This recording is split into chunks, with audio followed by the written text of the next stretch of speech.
Welcome student. आज हम लोग क्वेश्चन करने वाले हैं जो आपका रिलेटेड टू चैप्टर 1 चैप्टर 2 दोनों से है। चलिए स्टार्ट करते हैं।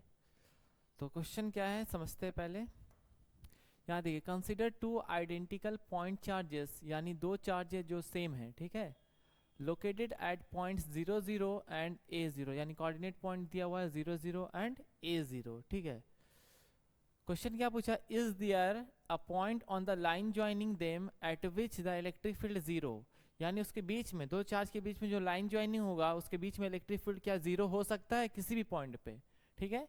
दूसरा क्वेश्चन है, is there a point on the line joining them at which the electric potential is zero, क्या दो चार्ज के बीच में कोई ऐसा पॉइंट होगा अगर वो आइडेंटिकल है, देखिए गिवन क्या आइडेंटिकल है, उसके बीच में क्या वो जीरो हो सकता है इलेक्ट्रिक पोटेंशियल, वो हमें बताना है। जस्टिफाई योर आंसर, हमें प्रूफ देना है, जस्टिफाई करना है। तो चलिए स्टार्ट करते हैं हम लोग। सबसे पहले हम लोग प्रूफ करते हैं फर्स्ट वाला कि इलेक्ट्रिक फील्ड जीरो होगा कि नहीं। तो लेट्स सपोज दो चार्ज है, ठीक है। पहले लोकेशन हम लोग दिखा देते हैं। ये एक्स एक्सिस हो गया, ये आपका वाई एक्सिस हो गया। तो ये यहाँ पर आप देख रहे हैं 0,0, यानी ये ओरिजिन का बात कर रहा है 0,0। दूसरा आपका A,0, तो A,0 मतलब एक्स आपका A है, वाई आपका 0 है। A,0 याद रखिए, कोऑर्डिनेट में पहले x होता है फिर y होता है।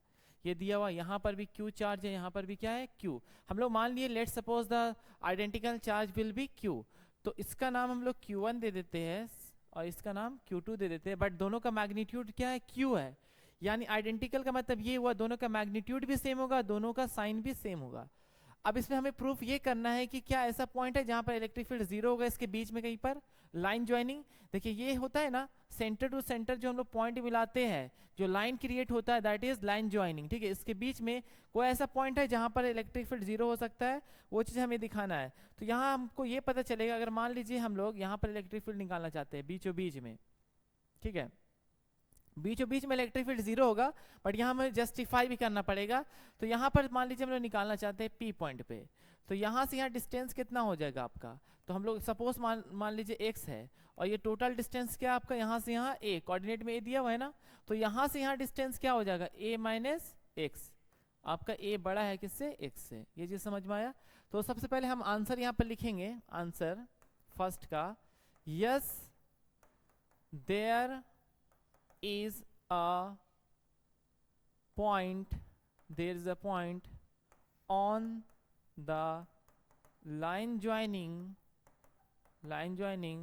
between two charges where the net electric field is zero, ठीक है। जीरो तो होगा, ये हमें पता चल गया। अब इसका जस्टिफाई हम लोग कैसे करेंगे, अब इसका जस्टिफाई करेंगे, यानी जस्टिफिकेशन ये बिल्कुल होगा, जस्टिफाई करना पड़ेगा। आप ये समझ सकते हैं, अगर मान लीजिए यहाँ पर चार्ज Q है, पॉजिटिव है, तो इसका मतलब इलेक्ट्रिक फील्ड का डायरेक्शन किधर होगा, इधर होगा, इसका नाम E1 दे दिए। अगर ये भी चार्ज Q है तो इलेक्ट्रिक फील्ड का डायरेक्शन क्या होगा, इसका नाम E2 हो गया। तो आप ये देख सकते हैं इलेक्ट्रिक फील्ड क्या है, एक वेक्टर क्वांटिटी है। इलेक्ट्रिक फील्ड क्या है, electric field is a vector quantity, that's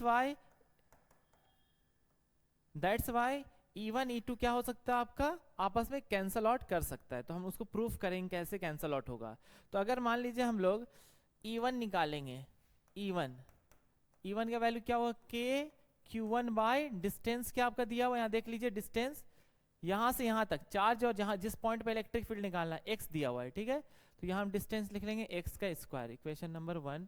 equation number 2, k q2 upon distance क्या हो जाएगा उसका डिस्टेंस आपका देखिए यहाँ से यहाँ तक, ये चार्ज यहाँ है, इस पॉइंट पे फील्ड निकाला, यानी a माइनस एक्स का होल स्क्वायर, इक्वेशन नंबर 2। अगर मान लीजिए हम सपोज करते हैं इलेक्ट्रिक फील्ड जीरो है, क्योंकि यहाँ पर देख रहे हैं ये वेक्टर क्वांटिटी है, ये वेक्टर क्वांटिटी है इलेक्ट्रिक फील्ड। अगर मान लीजिए आपका कुछ अमाउंट ऑफ इलेक्ट्रिक फील्ड इस तरफ लग रहा और कुछ इस तरफ लग रहा है, दोनों का मैग्नीट्यूड सेम हो जाए, तो इन दैट केस क्या हो सकता है, आपस में एक कैंसल आउट कर सकता है, वो चीज हमें दिखाना है, ठीक है। तो यहाँ पर हम लिख सकते हैं एट इक्विलिब्रियम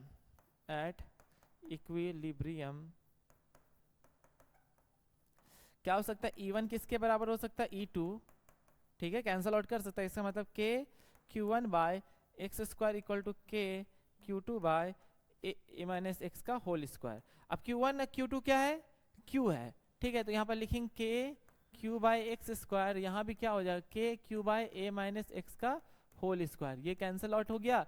तो एक्स स्क्वायर कितना आ गया, ए माइनस एक्स का होल स्क्वायर, स्क्वायर से कैंसिल आउट हो जाएगा, ये इधर स्क्वायर जाएगा तो स्क्वायर रूट आएगा, तो ये हट जाएगा 2, तो क्या बचेगा x equal to a minus x, यानी ए इक्वल टू 2x, यानी x equal to a by 2।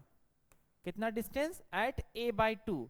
तो कहाँ पर इलेक्ट्रिक फील्ड जीरो हो सकता है आपका, अगर दोनों आइडेंटिकल चार्ज होगा, Q1 Q2 सेम होगा और सेम मैग्नीट्यूड होगा, सेम नेचर का होगा, यानी पॉजिटिव पॉजिटिव होगा या फिर नेगेटिव नेगेटिव होगा, इन दैट केस बीचों बीच में इलेक्ट्रिक फील्ड जीरो होगा। ये हम लोग जस्टिफाई कर दिए। रीजन क्या था, ये वेक्टर क्वांटिटी था, क्या था ये आपका वेक्टर क्वांटिटी था, दैट्स व्हाई ऐसा हुआ।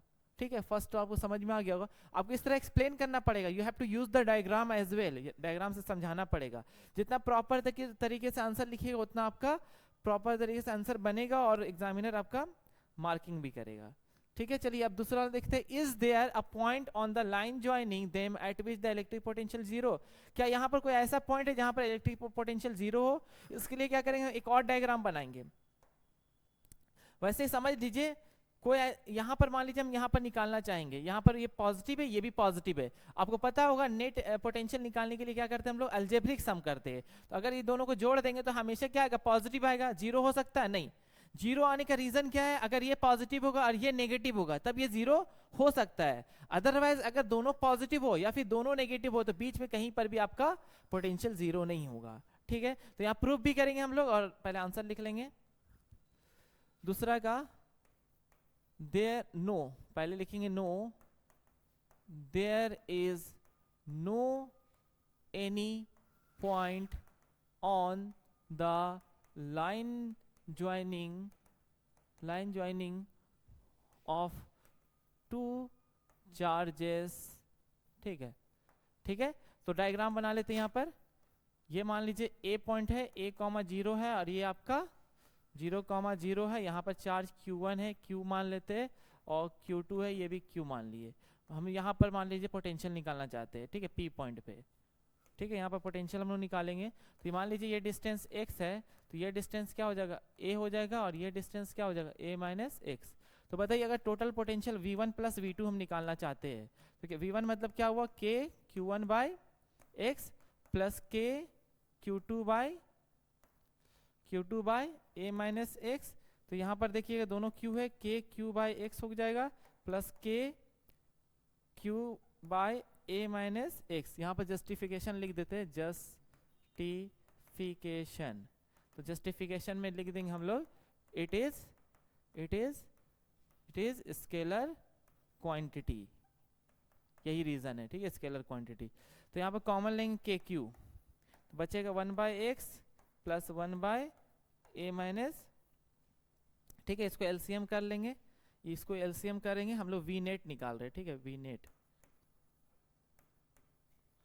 ठीक है, एलसीएम कर लेंगे तो क्या आ जाएगा बताइए। तो एलसीएम करेंगे तो आपका के क्यू बाहर है, एलसीएम नीचे में आएगा a माइनस एक्स, और यहाँ मल्टीप्लाई में एक्स एक्स कैंसिल, तो ऊपर आएगा a माइनस एक्स आएगा, फिर प्लस a माइनस एक्स कटेगा तो x आ जाएगा। तो यहाँ से x कैंसिल, के क्यू इंटू ए बाय एक्स इंटू ए माइनस एक्स। ठीक है, ये वैल्यू आया। तो कैसे प्रूफ करेंगे कि यहाँ पर जीरो नहीं हो सकता। हमें पता है कि a क्या होता है, हमेशा a क्या होगा, a हमेशा x से बड़ा होगा। देखिए बड़ा होगा ना, a जो होगा हमेशा x से बड़ा होगा, क्योंकि a पूरा डिस्टेंस वहां तक का है। That's why V net always greater than zero इस केस में आएगा, तो जीरो नहीं हो सकता है। ठीक है, ये रीजन हुआ। जस्टिफिकेशन भी आपको इस तरह देना होगा। ठीक है, थैंक यू।